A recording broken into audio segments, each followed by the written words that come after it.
Steve Zimmerman has one of the best jobs in town. He's the coordinator of music and visual arts for the Westport Public Schools. Steve came here after 25 years of band direction at schools in Pennsylvania and Connecticut. He's been named Connecticut Music Educator of the Year and one of 50 Yale Distinguished Music Educators. He's sung at Carnegie Hall and performed as a trombonist all around the East. So welcome, Steve, to 06880, the podcast. Thank you so much for having me. It's a pleasure to be here. So, sounds like you've been a musician all your life. I have been. Yes, grew up in a musical family. Mother was a concert pianist and also a UConn professor of mathematics. And father was a musician, played ukulele and sang songs all around the house. And he was a flute player, played all the way through his time at UConn and sang in church. My mother was a church organist. And so grew up with singing and playing all around the house and became something that was clearly something I wanted to do. It's the family business. It's family business. My brother's a mechanical engineer, so he went a different direction. But and he probably envies you every day. He does, yes. Not only one of the best jobs in Westport, one of the best jobs all around. I have a really amazing thing I get to do here in Westport. So you were surrounded by music. Mm-hmm. What did it for you? What kept you going? What spoke to you musically? I think the thing that I love most about music is that there's always something else. It was the idea of you could explore just the emotional part of it and how did a certain piece of music make you feel, or a certain chord sequence make you feel, how a certain melody make you feel, a certain rhythm make you feel, and there's all the different elements of that. Then it also could be the different historical genres. And like, I was listening, to Led Zeppelin and Van Halen and growing up the rock and roll scene. And then all of a sudden got into jazz for a while. And like, that's a whole nother thing. And going back further, going into the Renaissance and discovered that. So with every new piece of music, it was a whole other world that opened up. I forget who said it. A lifetime is enough with music, but music is enough for a lifetime. But a lifetime isn't enough for music. Wow. And I feel like that's totally true. You could just keep going, and there's still more. And that was true as a musician, as a trombone player. Like, I could keep going. I think the thing that stops you at some point is this the only thing I'm going to do? And that's one thing I decided at some point in my 20s, that I loved playing trombone and I enjoyed it, but I didn't want to spend the hours sitting by myself practicing the way that a professional does. You see these musicians that are part of a symphony orchestra or a jazz band or something, and you see them in a group setting, but really their lives are pretty isolated. And so I like the interpersonal part. So I wanted to share that with others, and that led me to education and music education. Why trombone? Why not piano or ukulele or? Yeah, I think piano was hard. I grew up with a mother who was an extraordinary pianist, and so I heard all the piano students coming through the house and different things like that, and I just learned to play by ear. Like I got through my first few years of playing piano by basically mimicking what I heard all the other students doing. I had figured it out, but I really wasn't reading anything. And so then when I started to take piano lessons, I think everyone was a little bit frustrated with me because I was faking my way through it. And then I took up violin, and that just didn't really speak to me the way that I thought that it would. I thought that was going to be what I was going to do for a couple of years. And then I took up French horn and finally trombone. And I have to say, my guess is that it was probably the mix of a good teacher and the ability to play jazz and some things that were more contemporary, listening to, Chicago on the radio in that time, Tower of Power, and those kind of, I think I had it in my ears a little bit more than I did violin or French horn. So you went into music education. What makes a good music educator, and how do you become Music Educator of the Year? Well, I talked about this a lot, actually. Last night at UConn, I was talking to the graduate students who are just getting ready to enter the field next year. And I think it starts out primarily, a great educator starts out with relationships, your relationship interpersonally with the students, and you need to be excited about working with people and a diverse set of people, because you might have 1 or 2 students in a classroom that are really excited about music. You have to make the other 20 or 30 or 50 or 75 excited about it the same way that you are. Then the interpersonal relationships, the culture in your classroom, how you set things up so that students are having great experiences with each other. So building that culture.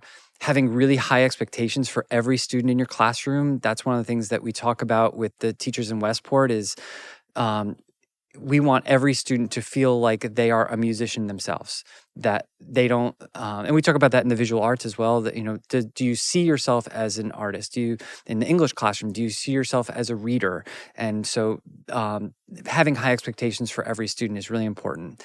And then we dive into the my title, the curriculum coordinator, and what are we teaching, why are we teaching it, and the skills that are necessary to achieve those ends. And then going into the instructional practices that are most effective and efficient for getting that curriculum in across to the students, and then finally assessing that and determining whether or not they've learned it. Ultimately, that's the goal. Isn't we did this activity, but did you gain anything from it?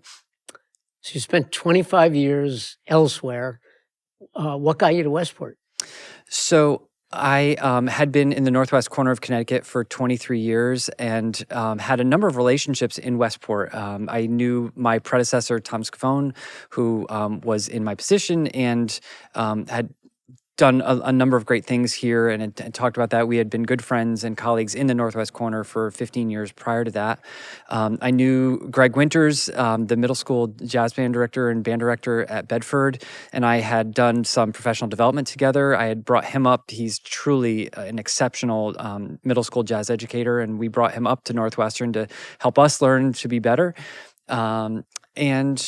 So Tom, my predecessor, left for the University of Hartford, and the position opened up, and kind of it all fell together that I was like, I'm really excited about this opportunity. And unfortunately, it happened literally March of 2020. So I was interviewed on Zoom before that was a thing. And we were all trying to figure out, am I supposed to look at the camera? Am I supposed to look at the people? It was the most awkward interview I ever did, but I guess it all worked out. So you knew a bit about Westport's I did, yes. arts heritage, and yes, and I wanted to make sure that I left a great job. I had a really phenomenal band program that I had worked really hard to develop in those 23 years at Northwestern, and decided that if I was going to leave it for something, I wanted to do something where I wasn't frustrated with the quality of the music, right? There's lots of music programs out there that are struggling or that are, smaller. I wanted something where I could kind of stretch myself a bit. So Westport was that calling. I think we tend to pat ourselves on the back a lot here and, really think that we are special. Mm-hmm. Westport has won a lot of arts education and music education awards. Yeah. What makes Westport different from many other districts in terms of arts education? I think that there's a lot of things that go into it, and first and foremost, it's the teachers that are here. You can have a town that is very artsy and has lots of support for the arts. But ultimately, if you don't have teachers who are doing that, the students in those types of towns will find they'll find it elsewhere. They'll go outside of the school system. So to have a great public school program means that you have to have great elementary general music teachers that start the students off right. And we can see in Westport, I can go to any kindergarten classroom and the students are matching pitch. Early September, October, November of that first year, we know that that's happening. Where I could go to other school systems where by 4th grade, 6th grade, 8th grade, it might only be 50 to 70%. So they're starting right with an exceptional group of our 6 elementary general music teachers. And then from there, they give the students the language of music in traditional do, re, mi, all the solfege exercises and the rhythmic pedagogy and just a love of music. And then it filters into our middle school.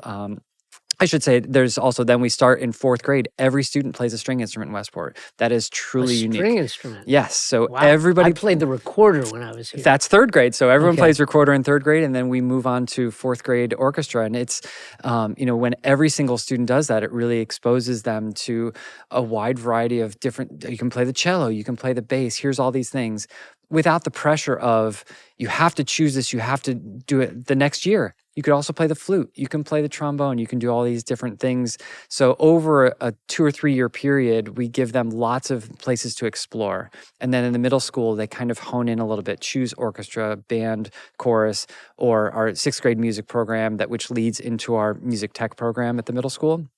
So finally, we kind of get up to our high school staff after they've had this really robust training K through 8, where every student is having a music experience. And now the students get to really hone in and choose, which happens at Staples, whether that might be athletics or theater or visual arts. Students definitely do lots of different things, but I think everyone has something that they feel like is really their passion at that. And Staples is an amazing school that it hits a critical size with 1,600 students. There's enough variety and enough expertise that you can kind of do. We could do orchestra, and there's a great orchestra program. You can do be a singer and or Fenians and recapellas and all these different things that you can explore. So it's really nice to have that, but it really is the continuity K through 12. And of course, the support of the families and the parents. I don't mean to kind of go around that. There's just an amazing culture here in town, whether it's all the concerts that are happening at the Levitt Pavilion or the Westport Playhouse, the little smaller chamber concerts happening at Connecticut Mocha. There's so much things that I think students really do grow up like it's in the water. It's in their blood. They kind of grow up with music around them. So, And in terms of the arts, the visual arts? Similarly, yes, and maybe even more so. I think it's music is one of those things that you have to kind of go out to, unless you're walking around Europe in the summer, then you're going to experience concerts out there. But visual arts is all around us. The design of Westport is all around us, and there are many arts organizations in town that work with students from a very young age. And again, from elementary, we have exceptional art teachers there. There's 7 elementary art teachers, and then all the way up through our middle school art teachers are just remarkable. Watching what they do, 6th, 7th, and 8th grade, their curriculum is so brilliant. And then at the high school, 7 full-time art teachers. It's really a huge program. Even a town like Ridgefield, which is kind of similar arts town, things like I think they have 3 high school art teachers. We have 7, so it's really robust. And what's the range of what they teach? So at the high school in visual arts, we have 2 full-time photography teachers and then a digital design, graphic design teacher. We have a person who is really a specialist in 3D, so ceramics and pottery. And then we have a drawing specialist and a painting specialist. So kind of runs the gamut. And they do mix a little bit here and there. One of our graphic design teachers also teaches a 3D class, also teaches our AP students. So they really do kind of mix it up. Where at the middle school, they're more generalists, and elementary as well. But at the high school, we really do wind up specializing for the students. So what are the challenges that you face keeping this program at the level that Westport sort of demands? Yeah, so I think if we start with teachers, it starts out with supporting the teachers and making sure that they have the things that they need, which is not just the supplies, whether that's visual arts or we need a certain set of instruments. Our timpani are broken at CMS and it's going to cost us $11,000, and finding the budget, those kinds of things. But also the professional development support is huge because so many of our teachers are unicorns in their building. So if you are Lauren Pine at Staples High School and we hired you as one of the best high school choral directors in the state, that means there aren't a lot of conversations you're going to have at Staples with somebody about your work. So you're kind of isolated, which means that we need to bring in other people, which just happened the past couple of days with bringing in the Voces 8 Foundation to, a professional performing arts group, and trying to find the avenues to give support to all those teachers who are kind of in their own little worlds each day and making them feel like they're connected and part of a larger community. So, one of the challenges you did not speak about is pressures in other areas, STEM, graduation requirements that Yes. increase every Yeah. year that sort of impact the arts. It's huge. That's the largest challenge, particularly at the high school. Students here have many avenues that they can go explore whatever their passion is. It could be baseball, it could be theater, it could be different things. And the time that you need to devote to any one thing to be really great at it is large. And music, in particular, visual arts as well, is something that is time consuming by its nature. You can't microwave a turkey, you could, but it's not going to taste very good. You can't, speed up the process of becoming an exceptional musician or visual artist. It just takes time. And so that is really hard. I think at the high school level, we really do feel the graduation requirements that came along a few years ago were difficult. They added students have to have 25 credits and in very specific clusters, whether it's humanities, STEM, those types of things. And we've worked incredibly hard with the counseling department and the Staples administration to try and make sure that students can stay in, if they want to play an orchestra for 4 years, they can. It's easy. They have to commit to it and they're going to make some sacrifices, but they're able to fit it in. And some schools, that's not true. There are systems that it's really impossible for a student to be in band or choir for 4 years at the high school. I think the hardest thing is just the overall academic program at Staples. It's extremely rigorous.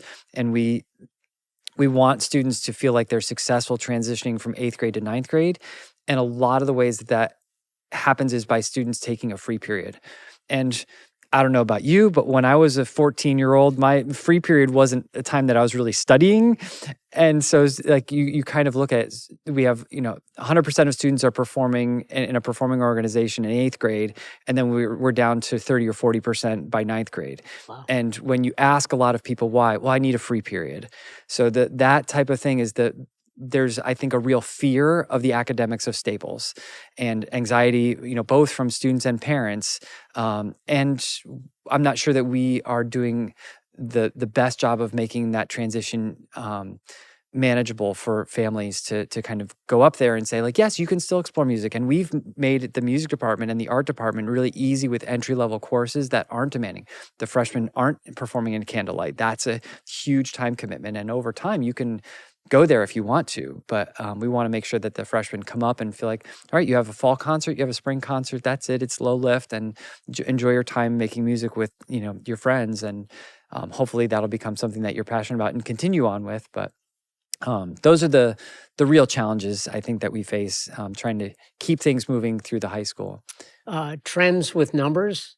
I mean, I'm sure COVID had an effect, but are numbers rising, level, dropping? Slight increases right now. We saw a significant impact of COVID. I think that COVID probably had the most devastating impact on music education more than anywhere else. Whether we 5 years ago had 12 students had to be sitting 12 feet away from each other. So if you're that student who's likes to perform with your friends, but now suddenly you're 12 feet apart, you feel like you're really exposed in the classroom. And so we saw lots of fear about the spread of COVID. And so we saw singing numbers go down because there was fear. Singing was we had super spreader events. And so that really hurt the choral program. Band, same thing, numbers went way down. Orchestra, not quite as much because you could wear a mask and you could still perform. It wasn't blowing air through a tuba or something where there was real fear and anxiety about how COVID was going to potentially impact your physical health and well-being. So our numbers at the middle school and elementary school were severely impacted 5 years ago, 4 years ago, and a tiny little bit 3 years ago. And now we're seeing that impact at the high school. So our numbers at the high school are definitely lower than they were pre-COVID, but they are trending up from the freshman and sophomore class. We have a very small senior class relative to the previous two classes, but they were smaller again than the class before that. So we expect that in 3 or 4 years, we should see the vast majority of impact of COVID on enrollment pass us by. That doesn't mean there aren't, small challenges that come along with that. But for the most part, you take the students who are there and you work with them and make sure that they have a great experience. And in terms of what the rest of the school, the other staff members, Mm-hmm.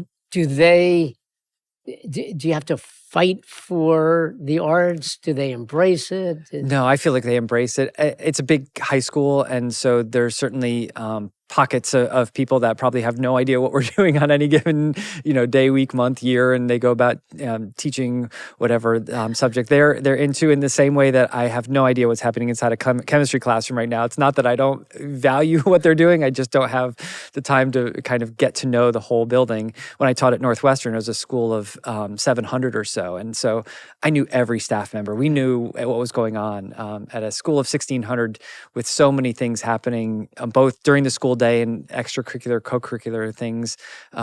There is a little bit of pockets, but I feel tremendous support, and I think the other staff members do as well. The Orphenians started the year off with the Star Spangled Banner at convocation in front of the entire faculty, K-12, pre-K-12, the whole school system, and just huge ovation for their efforts and recognizing their excellence. So I feel like we have all of the the camaraderie around the building. I think people come by and hear the music happening and are like, oh, they sound great. And so it's nice to see the faculty walk by as they're headed to the cafeteria. We happen to be on that corridor, and so we see a lot of people then. But I've never had anything that makes me anything but feel welcome as part of the arts here in Westport. So I probably should have asked this earlier, but why? What is the value of music and arts education in the schools? It's a great question that has 1,000 answers. So I ask that same question to every teacher that applies for a job in Westport. And I think that the arts have the ability to transform a school, an individual school. They also have the ability to transform an individual student's life. So if you take it at the school level, anytime that the community is coming together, we might see at Greens Farms where we have a school song, and there is a spirit of coming together and having a shared experience. And what that does, if it's performed well and people feel good about it, it really does build a community in ways that schools that don't have that are missing that part of the community building. It also can really enrich the literacy curriculum. Learning to read music and be good at that is very much aligned with the literacy processes that we see in the language building in English or in any other language. There's still the acquisition phase is challenging the same parts of the brain. So that's definitely a real benefit to the individual students. And we know that some students aren't going to be athletes. You were a soccer coach and, enjoyed that. And I loved my time playing basketball and as a runner and playing track, being involved in track. But I think that there's people who don't feel that. And so we want to make sure that every student in the school system, whether they're a visual artist and that's their passion, we give them the best education possible. And whether the next Mozart is coming through Westport, we want to know. And we want to make sure that they have the capacity to fulfill all of their hopes and dreams through the program that we offer. So in the 4 years you've been here, any particular moments, memories stand out and make you say, yeah, I'm really glad I took this job? There's a bunch of them. I think that, as we approach candlelight, that's always one that sits in my mind. You were a part of the 81st candlelight that we did the video program. Yeah. And that was one of those, no one knew what to do to try and keep traditions going. During COVID, right? We had nothing that we couldn't perform. And so what are we going to do? And to basically turn the gymnasium into a sort of a huge black box theater and bring in 5 cameras for, a video shoot and record over multiple days, trying to do something and then broadcast it. And then you see 20,000 people are watching this. With interviews from people in the past. Yes, and connecting back, it's 80-year tradition from teachers who had taught at Staples, who had then since retired, family members of retired teachers, and all the alumni who had been a part of it. That was one of those moments that in the first few months you're like, wow, this is unique here, and this is really a lot of fun. I think that when I'm sitting sometimes in curriculum meetings and I hear that I don't need to lead, I can ask a question and then 20 minutes later insert myself again into the conversation and watching how they discuss it. The middle school art team, I talk about them a lot. they're very diverse in the way that they approach the visual arts, and they work together in symbiosis in ways that is really remarkable to watch. And so sometimes I have music department and art department meetings at the same time. So I'll be with the music department and we're working on logistics of a concert or something that we're trying to do. And I try and get over to the art department and they're either deep in conversation and they're like, who's this guy walking in the door? We don't need him to be here. Or they're done and they did all their work and they're kind of ready to go to the next thing. So that's really fun to watch what they do. So there's a lot of things that happen, whether it's the bigger events, the Spark, a K-12 art show that we do that with Connecticut MoCA and things that are happening there. That's a new tradition over the past 3 years. We've done a district art show in the past, but bringing it back and doing it at a venue for the arts, visual arts, that's great. But I think it's a lot of just walking from classroom to classroom and just enjoying what's happening, right? There's not the depression of, I can't believe this is happening. And certainly there are things that I want to see improve. That's my job is to try and never say good enough. Vijay Surula, the athletic director, when he talks about his mission statement, one of the things he says is that we aspire to be the best athletic program in the state of Connecticut. And I think similarly, we try and not say good enough. I'm not sure that we always say we're going to be the best, orchestra program in Connecticut, the best band program, the best, we want to do all those things. But I think that overarching, we're more focused on the individual students as opposed to, the larger feeling competitive with our neighbors in Fairfield or, sure. You can quantify athletics. You can't really quantify it in the arts. Wish list. What's on your wish list? Ooh, that's hard. If I'm talking with Lauren Pine, she would say 18 more wireless microphones. So I think right now the infrastructure at Staples is something that's a topic being discussed at the Board of Education, Board of Finance. About the stage, the lights, all that. Certainly that sound system. The sound system is probably put off for another year or two. And I say this with all the respect due to taxpayers in town, but I think the Staples Auditorium is. I'm in probably 50 to 75 auditoriums in Connecticut, and I don't think I've been in one that's even close to as bad as Staples. Wow. And so we have to make that work, and that's not only expensive. David Roth spoke at the Board of Ed meeting. The Players Director. Yep, sorry. And he was saying that they are spending $60,000 a year on audio support because we don't have any speakers in there. And so that's a huge challenge for us that we don't sell tickets for Candlelight. So this is our gift to the community and to the town of Westport. But how do we have to hang speakers. We have to, that costs money. And so the issues of that are not small. That's a huge wish list, is to have a facility that supports the student work. And so that's big on the list. I think a continuing support from the Board of Education and central office. I have to say that I honestly don't think a lot about what Tom Scarice does all day long. I know that he is supportive of me. I don't think about Lee Goldstein and the Board of Education. I know that they support me. And so when I'm not fighting against that lets me do my job and focus on the teachers. So, I'm sure at some point Lee will resign. At some point, Tom Scarice will go. And I don't know whether that will be within my tenure here. I plan to be here for a while, so I don't know when that will happen. But I think when that level is functioning at a high level, that's really very helpful for me. So that's high on my wish list, is to always know that the structures, I'm not going to be fighting for that, and I don't need to go in and be in front of the board and advocate for this or for that. And I think that's probably not true in a lot of districts. That's correct. A lot of visual arts and music coordinators would have to fight for every riser and every piece of clay. Every penny that needs to be spent needs to be accounted for. And I think we are very fiscally responsible with the money that's allocated to us.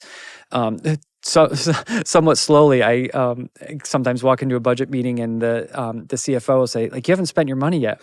I'm getting 3 bids. I care about spending it efficiently and effectively. And so sometimes that goes a little bit slower than central office might want. But it's really important that we have the things that allow the students to thrive. And in a place like Westport, where that is in band and orchestra and chorus and theater and all those different things, it's a lot because you're supporting all of those different areas instead of, you could have a school system where the band program is fantastic and the orchestra program is really tiny and not that expensive. For us, it's all of the above. What program is great? They're all great. It's more than 76 trombones. It is more than 76, yes.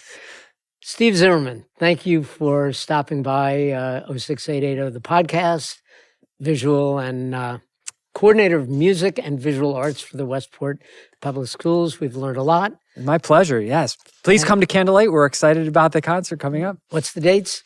Oh gosh, now sometime in December. Sometime in December, the second or third full weekend. So this is a really tricky year because where the vacation falls and Christmas and Hanukkah fall in the midweek. So we're not the 20.